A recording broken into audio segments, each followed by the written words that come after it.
এমনও অনেক মানুষ আছে পাপ করতে করতে এমন পাপ করেছে ভুলেও আস্তাগফিরুল্লাহ কয় না, তওবা কয় না। কি কয় না? তওবা শব্দ তার মুখ দিয়ে আসে না। তার অভাব নাই, কান্নাকাটি নাই, রুনাজারি নাই। আল্লাহই তার নসিবে এমন রেখেছে সে তওবা করতে পারে না। কি করতে পারে না? তওবা করতে পারে না। কারণ সে যদি তওবা করে তার অন্যায়ের সাজা পাবে না। এই জন্য সে তওবা করতে পারে না, মৃত্যুর পরে তার অন্যায়ের সাজা পাবে। এই জন্য মনে প্রাণে বিশ্বাস করতে হবে, মানতে হবে যে যা কিছু যেখান থেকে আসছে পাইতেছি আল্লাহ দিচ্ছে। কে দিচ্ছে? আল্লাহ দিচ্ছে। আমার কোনো ক্ষমতা নাই।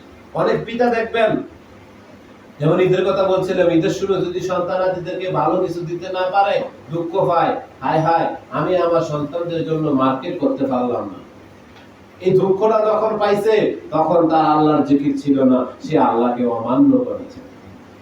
এই সন্তানদের জন্য যাহা ভালো আল্লাহ তাহাই করেছে। কারণ তারা যদি এমন হইতো এই ভালো ভালো মার্কেটিং পাইতো, ভবিষ্যতে তারাও তো এমন রোজগার করতে পারবে না, তখন তারা চুরি ডাকাতি করবে। কি করবে? চুরি ডাকাতি করবে। এই জন্য আল্লাহ এমন ব্যবস্থা রেখেছে, তারা এভাবে করলো না। অথবা এমনও হতে পারে তারা বেশি বেশি অর্থ উপার্জন করবে, কিন্তু সম্পদের তাদের কাছে মায়া থাকবে না, সম্পদ তারা ধরবে না, সম্পদ নষ্ট করবে। এই জন্য আল্লাহ তাদেরকে শিক্ষা দিয়েছেন যে এই সন্তান তুমি শিখো, সম্পদ বড় কঠিন জিনিস, এটা আল্লাহ যদি কাউরে দেয় সে পায়, না দিলে পায় না। এই জন্য সম্পদকে রক্ষা করতে হবে।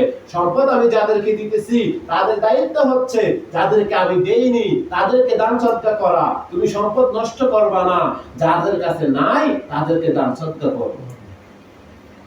হ্যাঁ, তুমি যদি তাদেরকে দান সদকা করো আমাকে দেওয়া হবে। তাকে দেওয়া হবে? আমাকে দেওয়া হবে। জন্য হাসরের ময়দানে আল্লাহ বলবেন, বান্দা আমি অসুস্থ হয়েছিলাম, তোমার কাছে গিয়েছিলাম, তুমি আমার সেবা করবে। বান্দা আমি অভাবে পড়েছিলাম, তোমার কাছে সাহায্য চাইতে গিয়েছিলাম, তুমি সাহায্য করবে। আল্লাহ কও কি? তুমি অসুস্থ হয়ে আমার কাছে গেছো আর আমি তোমার সেবা করি নাই? আমি তো মনে প্রাণে জান মাল দিয়ে তোমার সেবা করতে পারলাম।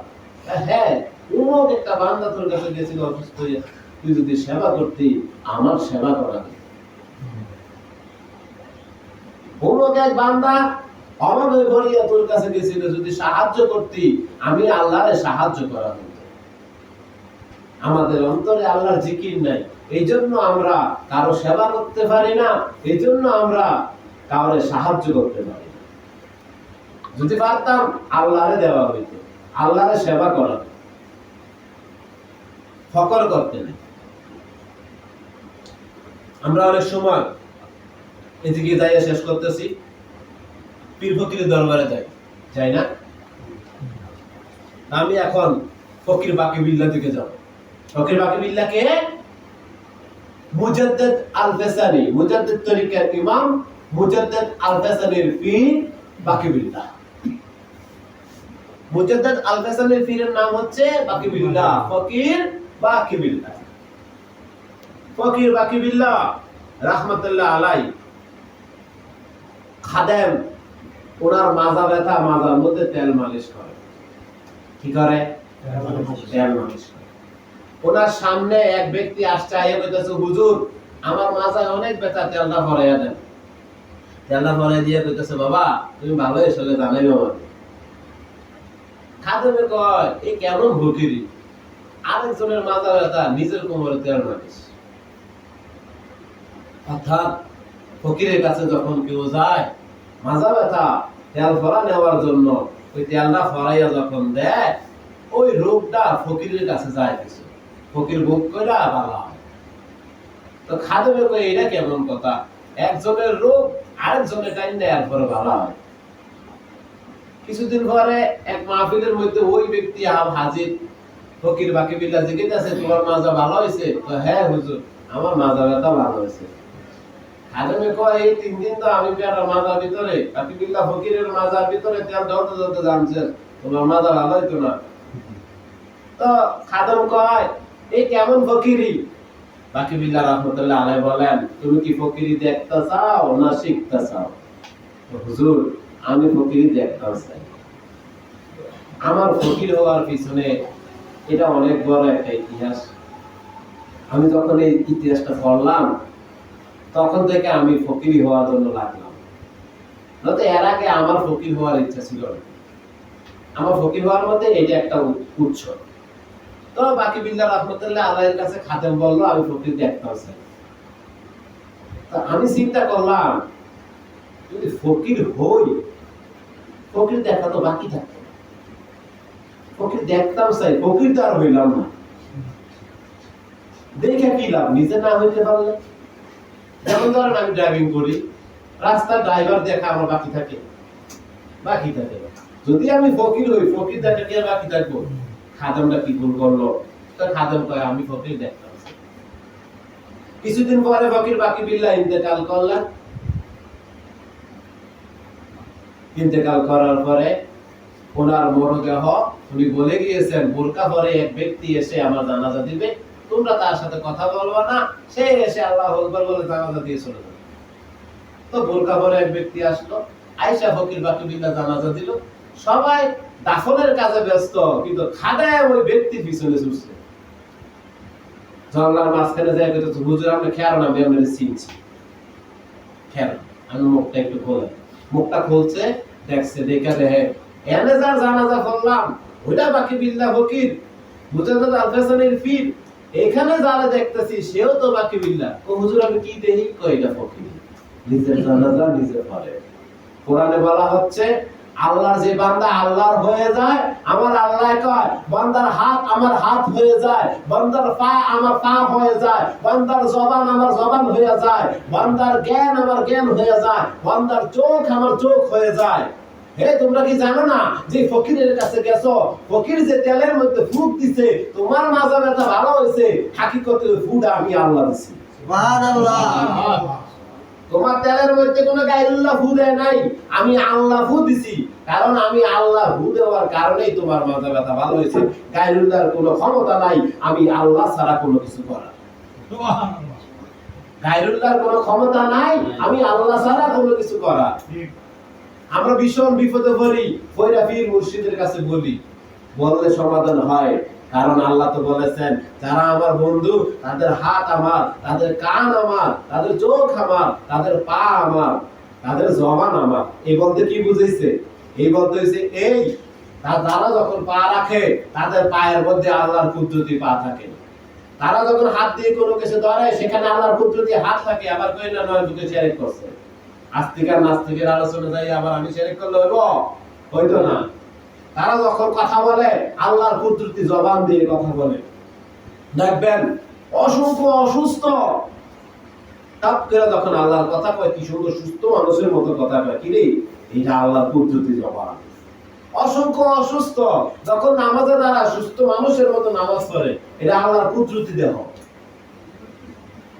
অসংখ্য অসুস্থ চোখ মেলা রাখতে পারে না, চোখ বন্ধ করে রাখে, যখন আল্লাহর কাজ করে তখন কি সুন্দর চোখ মেলে, ওইটা আল্লাহর কুদরতি চোখ। শোনে না বয়রা, যখন আল্লাহর কোনো কাজ করতেছে কি সুন্দর কানে শোনে, ওইটা আল্লাহর কুদরতি কান। অর্থাৎ আল্লাহর ওলিরা নিজের এমন বয়রা বানায় দুনিয়ার কোনো কিছু শোনে না, বোবা বানায় দুনিয়ার কোনো কথা বলে না, লুলা বানায় দুনিয়ার কোনো কাজে হাঁটে না, পঙ্গু হয়ে যায় দুনিয়ার কোনো কাজে হাত ব্যবহার করে। তখন তাদের সমস্ত অঙ্গ প্রত্যঙ্গ আল্লাহর হয়ে যায়। আল্লাহকে আমি বান্দার, বান্দা আমার, আমি বান্দার, বান্দা আমার। ওই বান্দা যখন হু দেয়, আমার আল্লাহকে বান্দা হু দিছে না আমি দিছি। তোমরা শিরক করিও না, বান্দা দিছে এই কথা বলিয়া। তোমরা শিরক করিও না, বান্দা দিছে এই কথা বলিয়া, আমি আল্লাহ দিছি। তা আমাদের বোঝা হইছে? আস্তিকা নাস্তিকারে কয় সমাজের কিছু কথা তুলে ধরলাম, গল্পও বললাম, কোরআনের আয়াতও তুলে ধরলাম। আমরা ইনশাআল্লাহ বোঝার চেষ্টা করব, মানার চেষ্টা করব, নিজের মধ্যে প্রতিষ্ঠিত করার চেষ্টা করব। সবচেয়ে বড় সম্পদ হইছে আল্লাহ তাআলা রাজি খুশি। সবচেয়ে বড় সম্পদ কি? আল্লাহ তাআলা রাজি খুশি। যে কাজে আল্লাহ খুশি নাই ওই কাজটা সফল না, সফল না। ঘরের কথার কথায় আমার সন্তান বাংলাদেশের সর্বোচ্চ মোকামে পৌঁছে গেল, কিন্তু এখানে আল্লাহ খুশি না। কে খুশি না? আল্লাহ খুশি না। এটা আমার সফল না।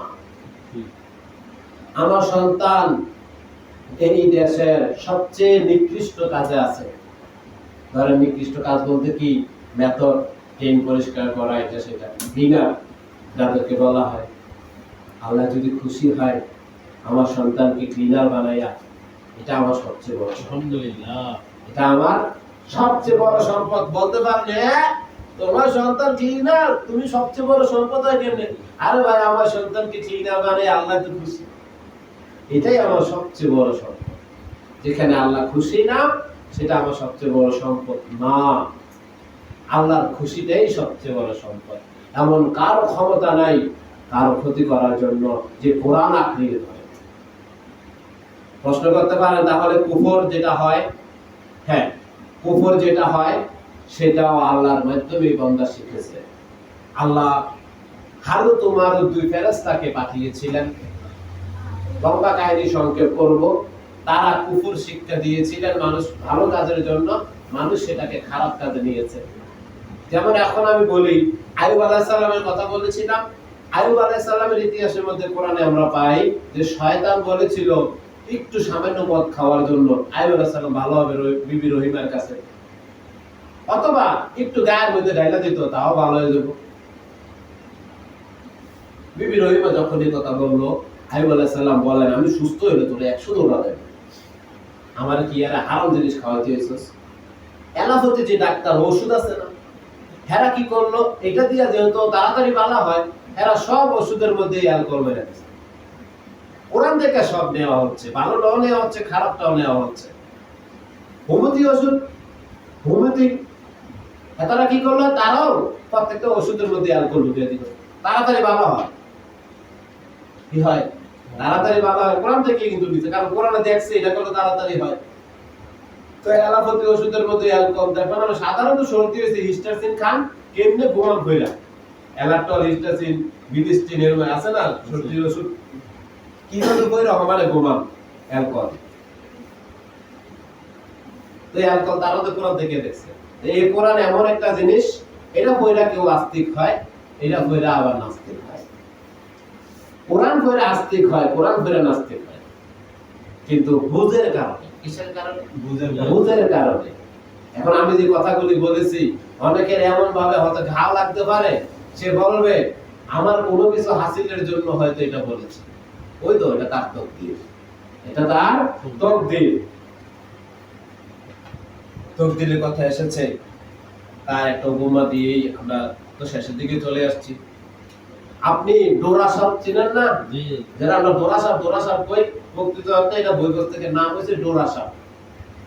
আপনি 5টা ডোরা সাপ ধরবেন, একটা জাতি সাপ, ফানুক সাপ ধরবেন। ডোরা সাপের সামনে 1টা 2টা 5টা 100টা বিন বাজাবেন, ডোরা সাপ ফনা তুলবে না, নাচবে না। তবু বাইরে তুই 1টা 2টা 5টা না 100টা বিনও যদি বাজাস, আমার তো দিলে ফনা নাই। আর জাতি সাহেব একটার সামনে বিন 100টা না 5টা না, একটাই সুর তোলেন, দেখবেন কেমনে ফনা তুলে নাচা শুরু করে। ও আমার তকদিরে ফনা আছে। এরকম অনেক মানুষ আছে যাদের তকদিরে আল্লাহ আস্তিকতা, ঈমানদার মুমিন মুসলমান রাখে নাই। তারা, আমি যদি সারা রাতও ওয়াজ করি, আমার ওয়াজ তারা বুঝবে না, কারণ তাদের তকদিরে ফনা নাই। আর যার তকদিরে ফনা আছে, যখন প্রথমে আমি বিসমিল্লাহর বারে সূরা ইখলাস পাঠ করেছি, তখনই সে বুঝে গিয়েছে নয়ন ফকির কি বলছে।